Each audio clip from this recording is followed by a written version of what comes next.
we are never truly lost. Well, okay, sure, maybe we get turned around for a few days in the woods, where life just feels like it's getting the best of us, and everything's going wrong. And I'm Mike Martin, and I've stood right where you're standing, lost, beaten down, like nothing's ever gonna change. And that's why I built this camp. And that's why I'm inviting you to join me and all the members of this wild community. Because you know what, friend? It does get better. So come along with me into the wild and let me show you this awesome, unique skill set that lays within inside of you. With help from the land, we're going to unlock the steward that's inside each and every one of us that will lead the way out of the darkness and into healing. Here at the Camp of Healing on Project Mindfully Outdoors.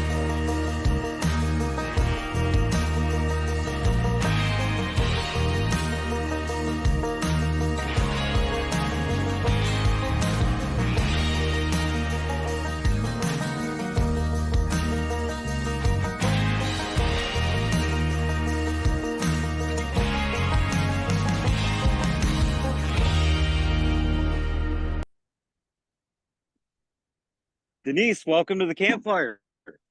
Mike, this is such a pleasure. Thank you for having me.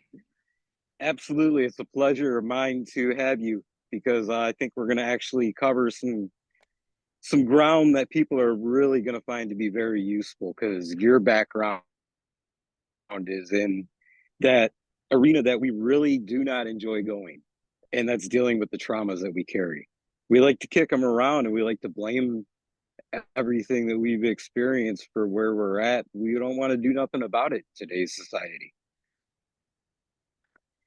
We're date stamping this. It's October 24th, 2024. We're just right around the corner of Halloween.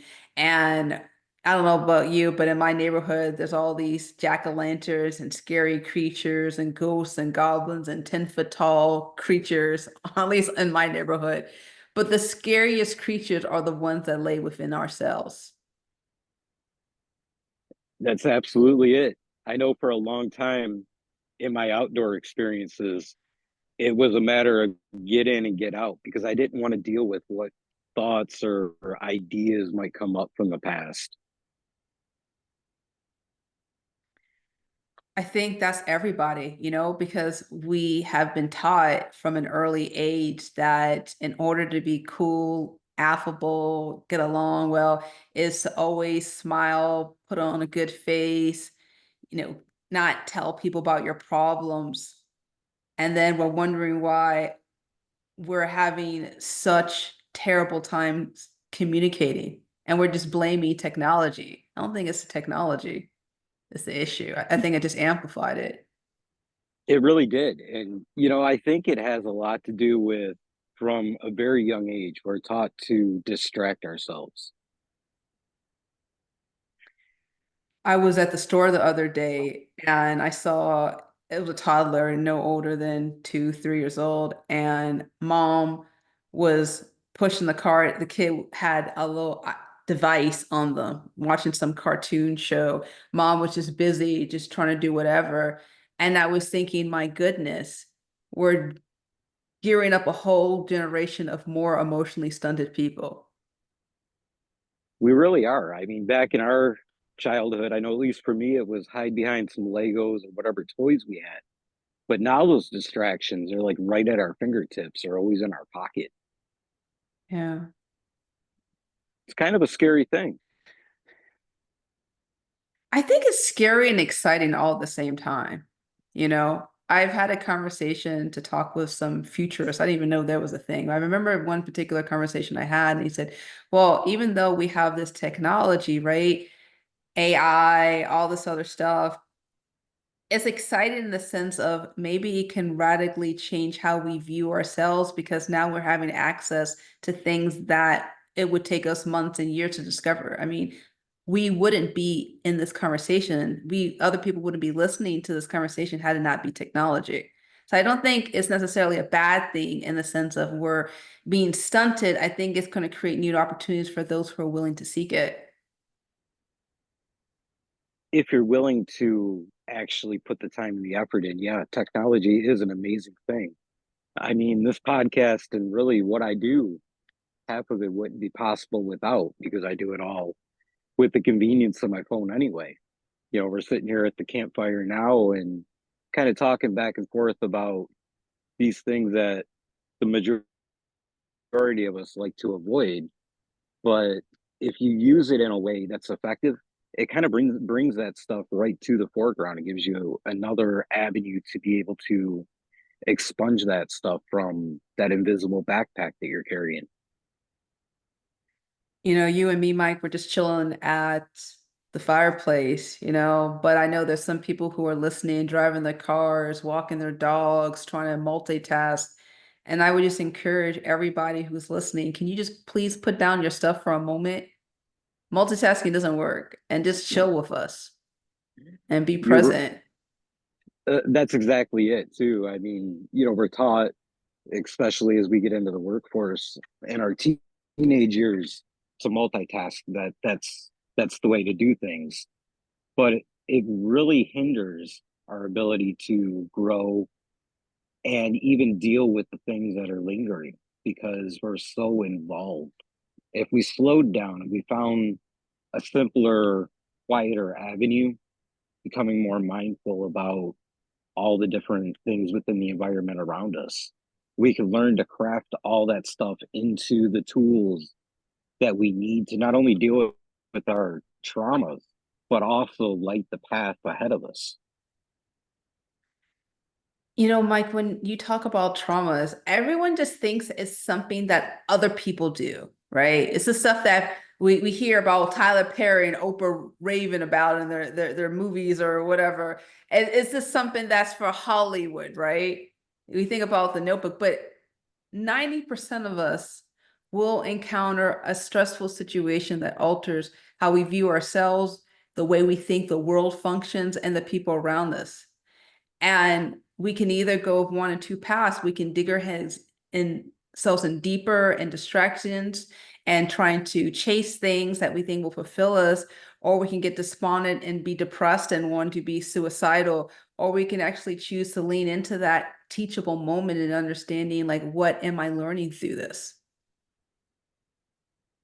That's something that I help a lot of people with when I get on the trail with them, is understanding that the events that have brought you to where you are in life, they've happened for a reason.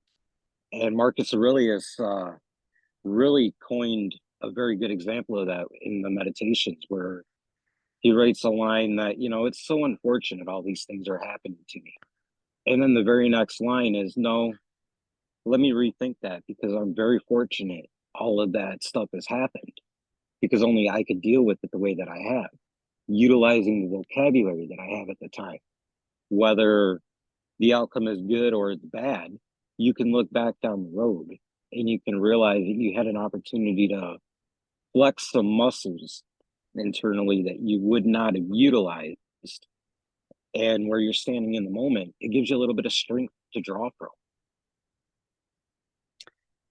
I love the Marcus Aurelius meditations. He was an emperor, he was a general, he was someone who just had a lot of conflicts even within himself. And I am in understanding stoicism and this idea of that I am a part of the pain, but it's not destroying me in the process. Absolutely. It's about what you do with it, because life, Yeah.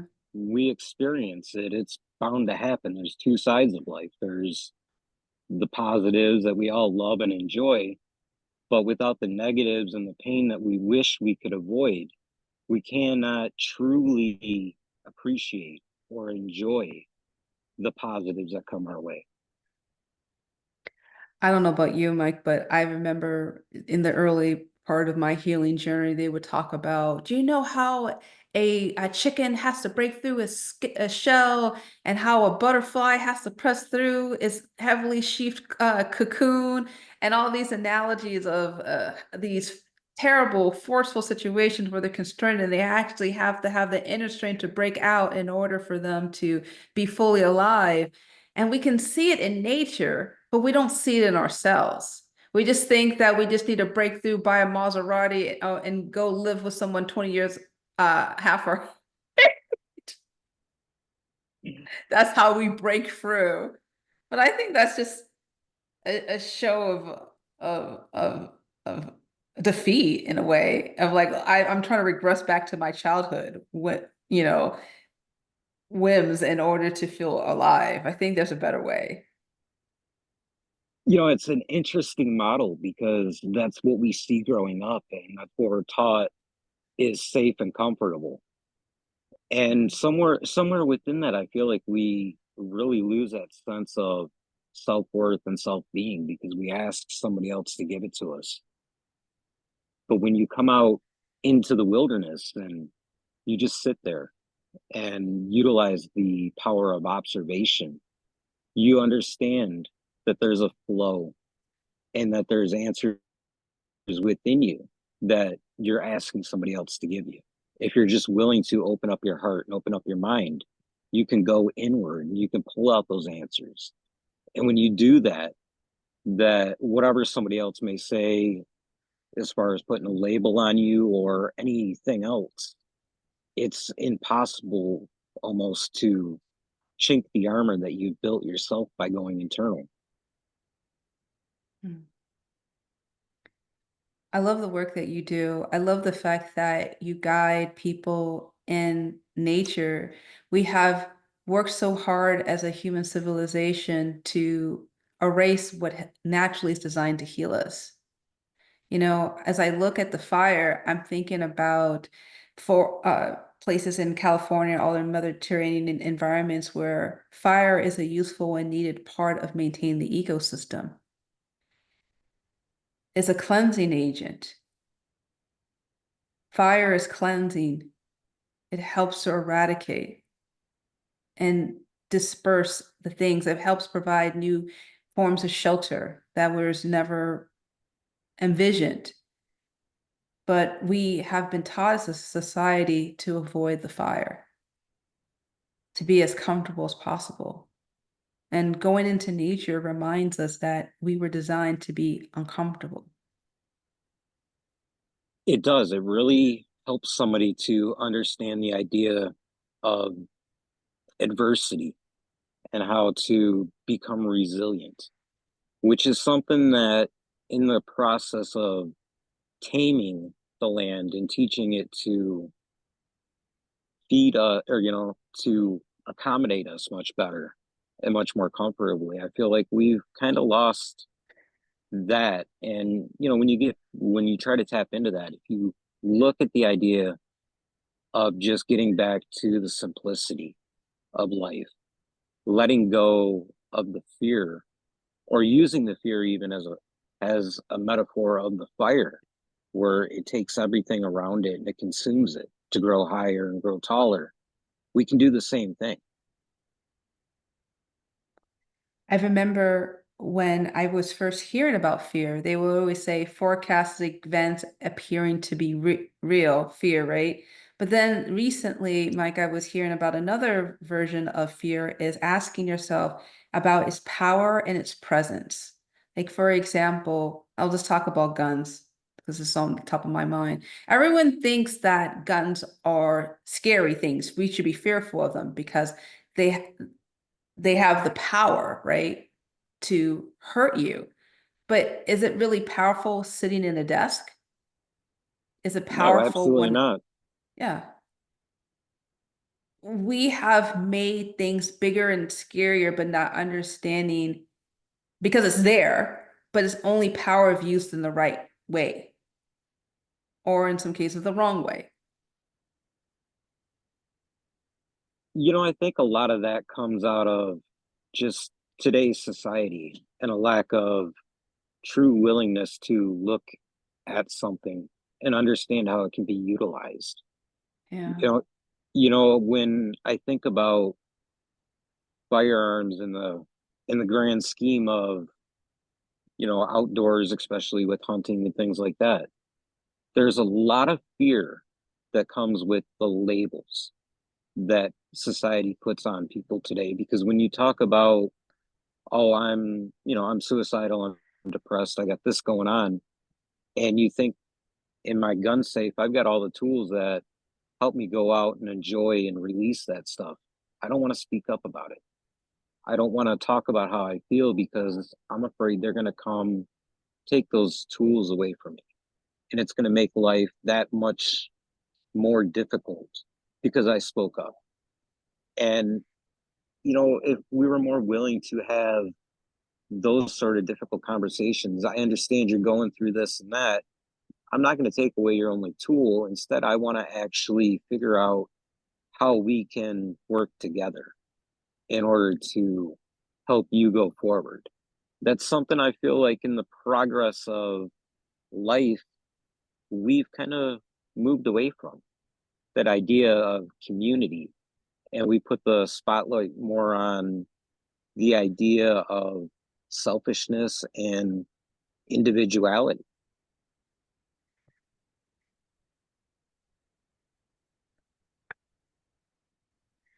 See, we're in a community right now. We're conversing, we're sharing the things that are on our minds, right?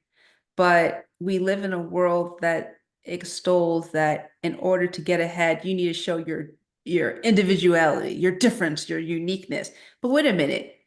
You're saying that we need to be able to have community, but at the same time, you have to be unique. Where is the middle ground in that? And I think that causes so much confusion in people's lives because they're trying to have their cake and eat it too. And if you're going to be allowing people to be themselves, that means having the confidence that they will forge a path that will make sense for them. And if you're with me, that's awesome. If you're against me, that's awesome. I mean, I'm a proud fire. I'm a proud gun owner. I'm a firearm user. I have a couple. I've got a Glock. I've got some other stuff, and oh my goodness, I'm a Black woman. According to demographics, you're not supposed to be talking about that. You're supposed to be relying on the police to what? I'm gonna wait 8-10 minutes to protect myself and my family? How ridiculous is that? I'm just sorry. I just There had to is get. no, absolutely. That is a very valid point because if you think about in the grand scheme of things, there are so many different things and notions that we've really put ourselves into that when we talk about them, they don't make much sense. And, that being a great example.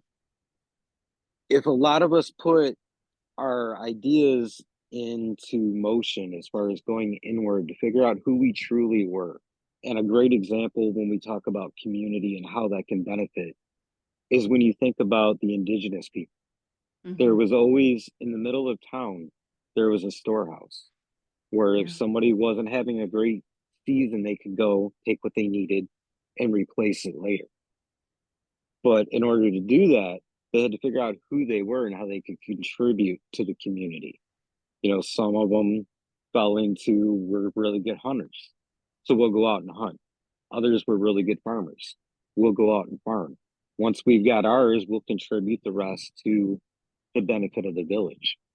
And I think that's something that when it gets to the idea of self-protection or, just going through life in general, if you're willing to lean into yourself and figure out what it is that is your true purpose, how you can truly contribute, you fill your cup up much faster for one. And with the overflow, you're able to contribute that to the storehouse to help out someone else that's in need. Before we had this conversation, you were asking me like if I was more of a childhood trauma person. And I said, well, I'm really about like having people understand how they were gaslit. And I think about the earliest experience about trying to win mom or dad's approval, never realizing that mom and dad were fearful of how they looked. So wait a minute, I'm trying to win the approval of someone who is fearful and hasn't is half baked emotionally too. No wonder I feel confused on top of anything else that went down. And to your But point earlier about like, filling our cup and the excess will come out, will be a better contributor to society. And like If you can identify the ways you were misled, you can be free. Absolutely, you can. And to bring that back to the outdoors, I think about, the natural flow of the order of life on this planet. You Yeah. have the sun that beats down on the ground, which in turn feeds the animals, and that in turn supports us, the collective whole. If we're willing to say, instead of chasing that approval, I'm just here and I'm just present.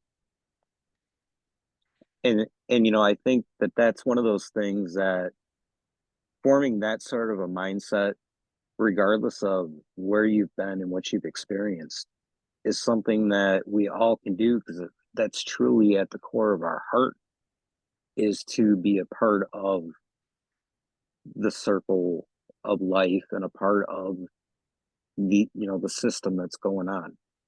The word gets complicated in contrast to, say, the deer or the bear, is the fact that we have a voice.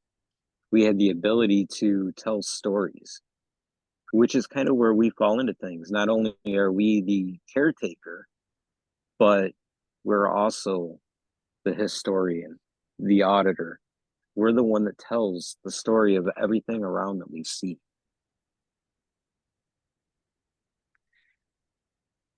I was recently finishing reading the book, Jodi Picoult, The Book of Two Ways, and it was talking about a woman who's had a near death experience in her time as in Egypt. It was Egyptologist looking at mummies and ruins and whatever. And the point is not just to do a book review. The point of me telling this is that what was the fascination in looking up people who were buried 4,000 years ago? What's the whole point of digging up and in a hot desert, and looking at things on the wall and carvings on the wall? I said, because we're trying to get a story of who we are. I think that's really what it is. All of us deep down want a story of who we are. We want to see through our ancestors the meaning and purpose of where we're at. And even though the society's modern culture is putting out so much information, it's not making the connection. And I think we can get back to those grassroots by stepping our feet on the wilted leaf on the ground, putting our hands against the bark, seeing the tree sway back and forth in the wind, and understanding that we're part of a collective, past, present, and in the future. As I listen, the more that I think about it, it's about understanding the origin stories, Yeah. not just of humanity, but of ourselves. Because just because something's written on a page already and already taken from us, Yeah. does not rob us of the power to write the next chapter the way that we see fit.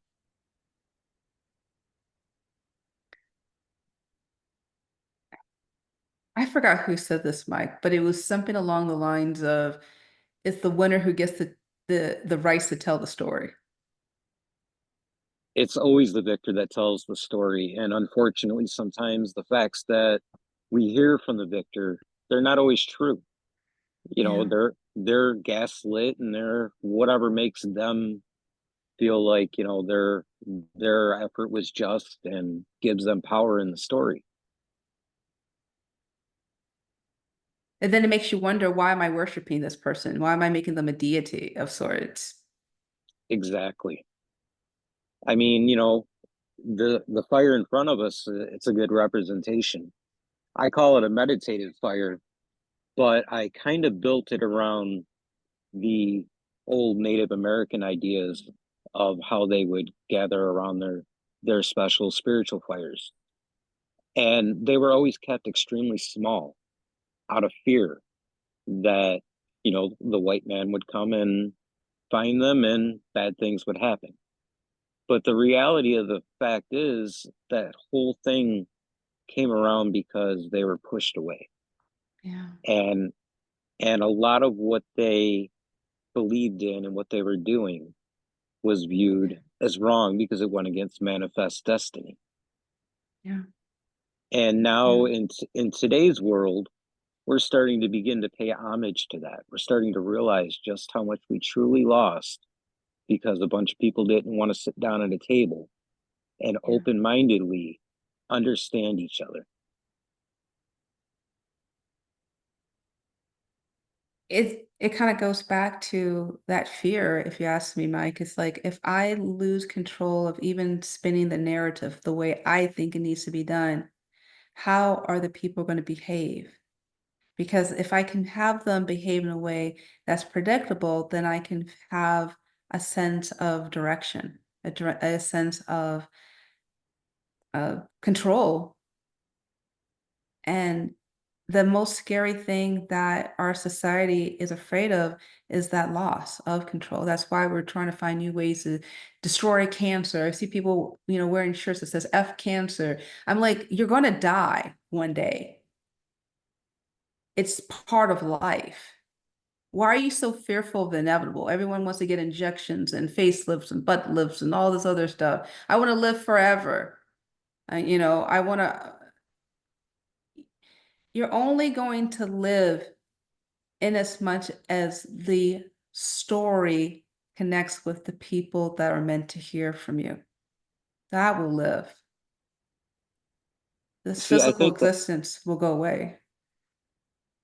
exactly. And I think to answer that question is because death is unknown, death is Mm, scary. Therefore, we've built a disconnect from death. In our lifetimes, we may see our loved ones carried away, but then we don't see them again until the day of the funeral or at the funeral home.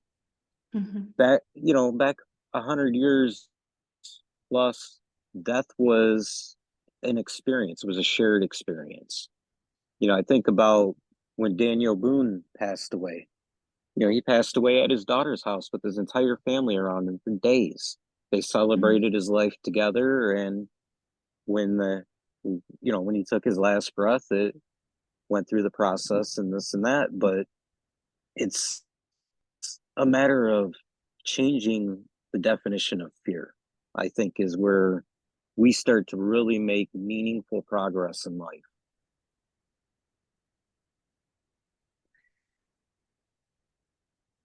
If anything, if I died today, right, I think I'll be at peace, honestly, because the vast majority of my life was blaming and bitterness and resentment and expectations and trying to control and manipulate. And once I really let myself and the people around me be who they are and seek what I needed to learn, I don't feel attached to outcomes and uncertainties. That's just me. That's just me. That's my story. I think to steal another quote from Marcus Aurelius right there is very fitting because in reality, I think the ultimate question is you fear death because of what? Because you can't do a certain thing anymore? And Mhm, I think when you ask yourself that question in a very honest sort of context, not only does it alleviate the fear of death, but it also brings more value to the present moment, as well as, whatever number of days you have left, because you sort of free yourself up to truly experience life and to mm, truly make the most of each moment. mm. Nothing and nobody is guaranteed. We're not owed anything. You know, I as we're talking about this, I was thinking about some famous people. One is in jail for doing horrific things to people, and he had power and money and influence, and he can't even buy his way out of jail. Another person's being threatened of getting in trouble with the law by promising millions of dollars for votes for a particular candidate. And I just think that people have been lied to and believe that if they have certain things, they'll be insulated from any type of negative things that they perceive happening. therein lies the trap. But when we know that there are limits in this world, we have to understand what we're trying to grasp at is actually the same thing as suffocating us. To me, that's one of the entrances to mindfulness Yeah. is understanding that what is important is the moment right now. And I think when I look back on my journey, Seneca was someone that helped me to really come to terms with that and realizing that being centered is to Yeah. truly live this present moment because the future moment isn't here yet. And the past moment has already been taken from off your hands by death. If I'm feeling angry about the past or anxious about the future, what I'm saying is I want to spite my present. I can understand that, and it really changed the definition of why we even bother to carry anger from our Yeah. past, because you can't do anything about where you've been and what you've experienced. It's meant to have happened to you. It helps shape who you are. It brought you to where you're at. And to hold anger over that is to waste any opportunity to get to know or enjoy the other lessons that someone has to teach you. We don't want to be taught as a culture. We want to be led. We want to be entertained. And therein lies the problem. You can't learn if you want entertainment. So let's do this for a minute. Let me have you talk to somebody that's just kind of starting to touch on the fact that if they're going to make progress in their journey, it's not about being entertained or being given things. They have to do them themselves. How do they get into a mindset that becomes an effective part of their practice? So I know you're listening to this and you were probably looking for a list of things to hear that you can probably make some write some notes on a sticky pad on your refrigerator, your laptop, and you would just think beside it, and you would click your heels and feel better about yourself. And I know that you've been listening to this for quite 20 plus minutes and you're wondering, well, when are we going to get to the point here where you tell me how I can be happy and free? And I'm sorry, I'm disappointing you like that. I'm wanting to help you understand that growing up is uncomfortable. Growing up means being still. Growing up means tossing away your preconceived notions of what should happen. And I know this is a little avant-garde from what you expect, but I want you to believe in something, and it's this, that doing the same thing with an expectation that was rooted in fear will only lead you to misery. And the way to be free is to unshackle yourself from desires that are really not even in alignment with you. I want to be liked. I want to be loved. I want to be understood. I want you to ask yourself to be present and aware of not just what I'm saying, but how you're receiving it.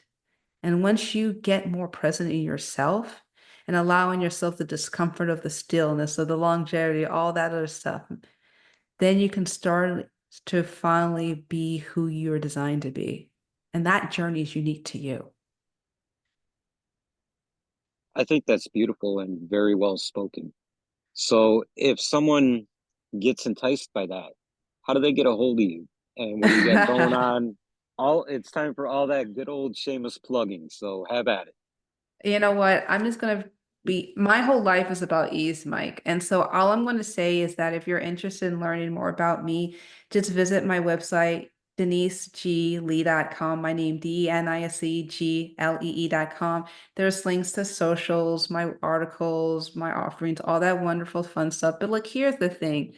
If you don't feel connected to me speaking slowly and calmly and deliberately, you're not going to be interested in anything else I have to say. Let's just be real.